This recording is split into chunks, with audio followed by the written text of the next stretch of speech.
Cityview campers. I'm just getting ready for an upcoming camping trip, and it's a great time to remind myself of all of the things that we learned in our Into the Wild camp 2 summers ago. Even though we're spending a lot of time close to home or in our homes right now, one of the great things we can do is get outside into nature and enjoy all that God has created.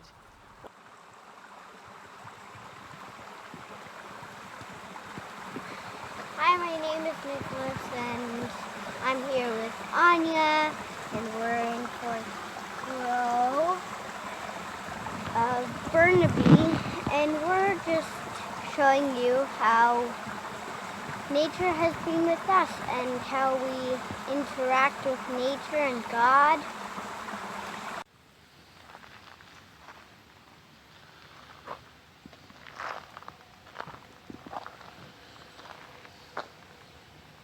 One of the things we like doing is looking at different types of leaves.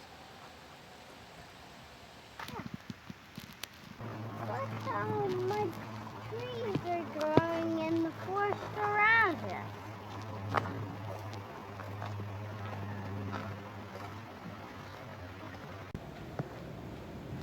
I like smelling beautiful flowers.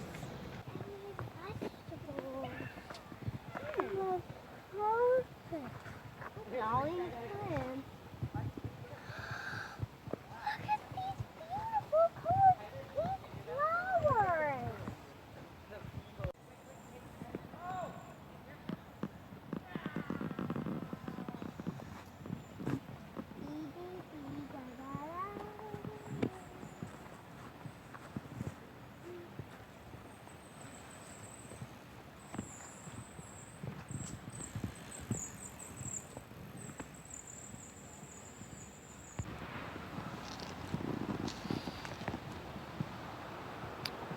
One of the things we enjoy doing is finding little bugs.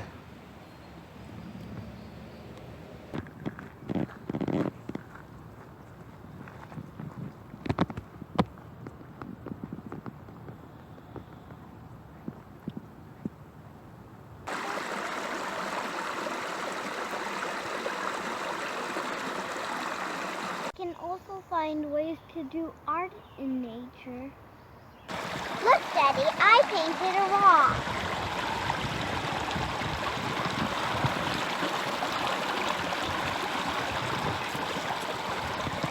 Daddy, come on. This river needs to be dry. Only in the water.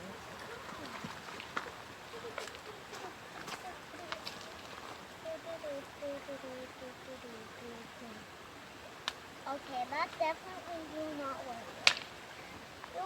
Piece of artwork, bridge! Here we come!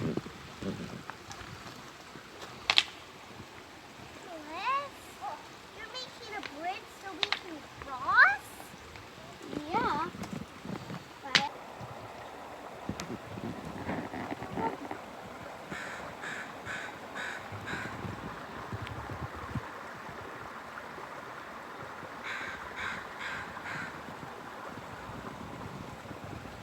one of the things we like doing is listening and looking for birds.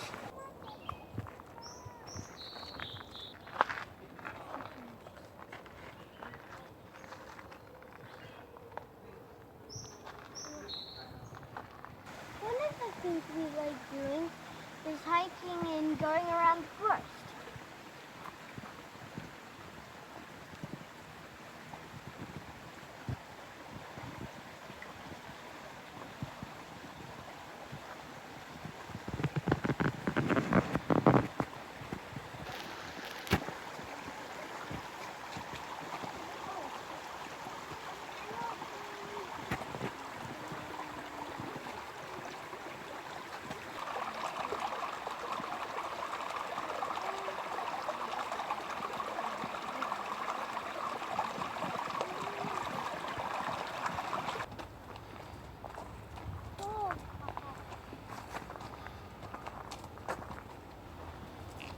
At our Into the Wild camp, we learned how God led his people into the wilderness. When Moses and the Israelites left Egypt, they faced a lot of uncertainty. There was a whole bunch of stuff going on and they didn't know what was going to happen. But God showed them the way out into the wilderness, and He was with them every step of the way. The Jesus Storybook Bible, written by Sally Lloyd-Jones and illustrated by Jaco. God makes a way. Moses and the Red Sea, from Exodus 14 and 15. Moses and God's people escaped out of Egypt and into the wilderness. They didn't know the way, but God knew the way, and He would show them. I will bring you to a new home, a special land, God promised them. I will look after you. I am with you. God sent a big cloud for them to follow, a pillar of smoke stretching up to the sky. It moved in front of them as they walked and shaded them from the blazing heat of the day. And when it was time to rest, it stopped. All through the cold desert nights it kept them warm, glowing like fire. God led His people through the desert to the edge of a great sea. They were just wondering how to cross it when suddenly they heard a terrible thundering and pounding. It sounded almost like horses' hooves. They shaded their eyes to look back and screamed. It was! Pharaoh and his army were coming to get them. Pharaoh had changed his mind again. "Get my slaves back!" he screeched, and charged out into the desert after them, with 600 of his fastest horsemen, and every single chariot in Egypt. What were God's people going to do? In front of them was a big sea. It was so big there was no way around it. But there was no way through it. It was too deep. They didn't have any boats, so they couldn't sail across. And they couldn't swim across because it was too far and they would drown. And they couldn't turn back because Pharaoh was chasing them. They could see the flashing swords now, glinting in the baking sun, and the dust clouds, and chariot after scary chariot surging towards them. So they did the only thing there was left to do. Panic! "We're going to die!" they shrieked. "Don't be afraid," Moses said. "But there's nothing we can do!" they screamed. "God knows you can't do anything," Moses said. "God will do it for you. Trust Him and watch." "But there's no way out," they cried. "God will make a way," Moses said. Another minute, and it would have been over. But then the strangest thing happened. God made the pillar of smoke move. It moved behind His people and hid them from the Egyptians. Then God sent a strong east wind to blow all night long. It blew on the water of the big sea. It blew it to the left and it blew it to the right until it blew it into 2 towering walls of water. And there, right through the middle of the sea, a muddy pathway opened up. And God's people walked across on dry land. When the Egyptians tried to follow, the walls of water crashed back down on them and swallowed them up. God's people were safe. They danced and laughed and sang and thanked God.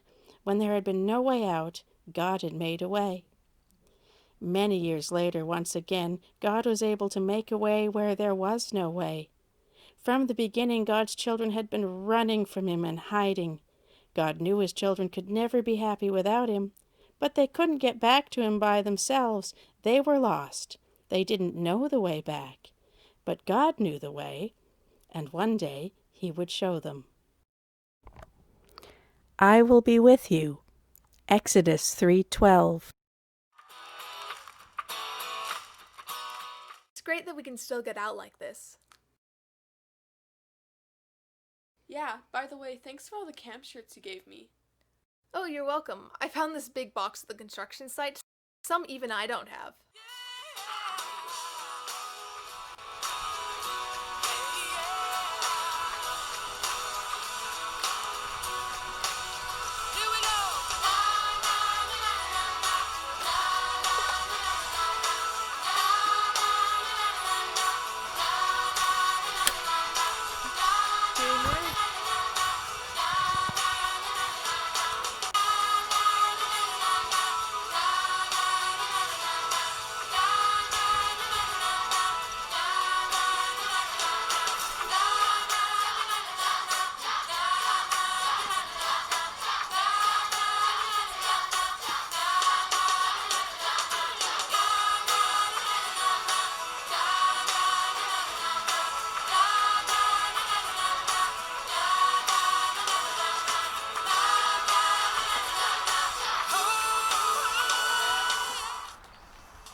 sing because you are good, and I dance because you are good, and I shout because you are good.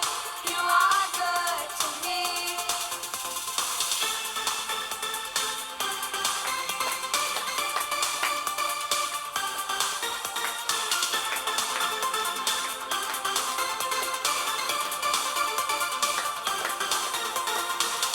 Nothing and no one comes anywhere close to you. The earth and oceans deep only reflect this truth. And in my darkest night, you shine as bright as day. Your love amazes me. And I sing because you are good, and I dance because you are good, and I shout because you are good. You are good to me.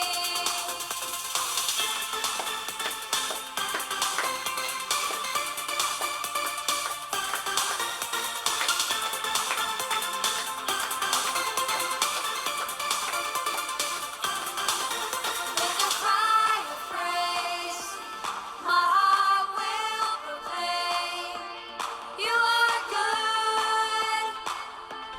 You are good.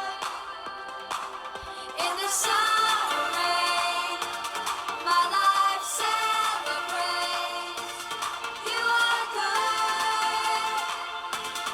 You are good. And I sing because you are good, and I dance because you are good, and I shout because you are good. You are good to me. And I sing because you are good, and I dance because you are good, and I shout because you are good. You are good to me.